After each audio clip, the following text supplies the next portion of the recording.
Hey guys, what's going on? It's Brandon. Real quick, an update on the smoking gun car, as we call it. The gentleman who owns it, he's 1,000 miles away from me right now, where I'm located, where he's located. The gentleman who owns it, he took it into the Chevrolet store. They, saw that it's throwing the codes like p0700, where it's not communicating between the ECU and the TCU, which is a telltale sign that there's voltage swings going on. He basically has come back. They gave him back the car. They said, we're waiting on GM to tell us how to fix it. We have no clue. So for those of you who think that I exaggerate when I say that GM doesn't know how to solve the problem, those are GM's exact words to the dealership and to the customer right now. They don't know how to solve the problem. They know there's a problem there. They don't know how to solve it.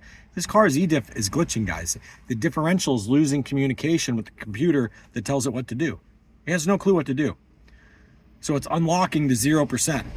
So I want you to imagine for a second that I'm going around a turn in that particular car at 120 miles per hour, where the back end is trying to step out, and the ediff is locked at 60% under GM's current program, 60, 70, 80% if I'm on the brakes. I want you to imagine I'm going 180 miles per hour, and then all of a sudden, in the blink of an eye, the TCU loses communication with the ECU, and all of a sudden it goes to 0% lockout, and around the car goes at 120.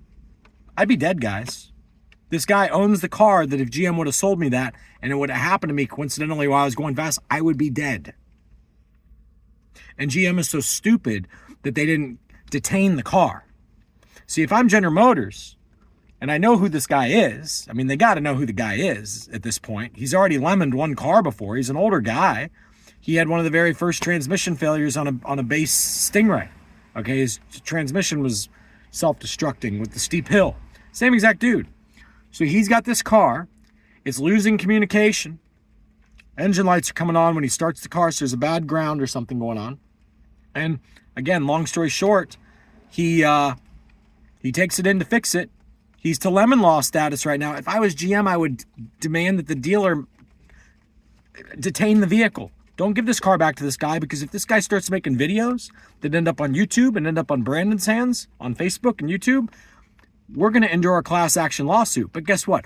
Mark and Mary aren't smart enough to understand we're not bluffing anymore, guys. We're about to go to a bigger stage. We're about to create a documentary about all this, and we can make the documentary very short and sweet.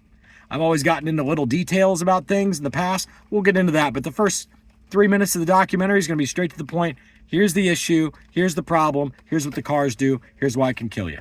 It's very simple. General Motors is too stupid to detain the vehicle. Give it back to the customer when it can kill him. There's a great idea, Mark Royce. You deserve to be sued.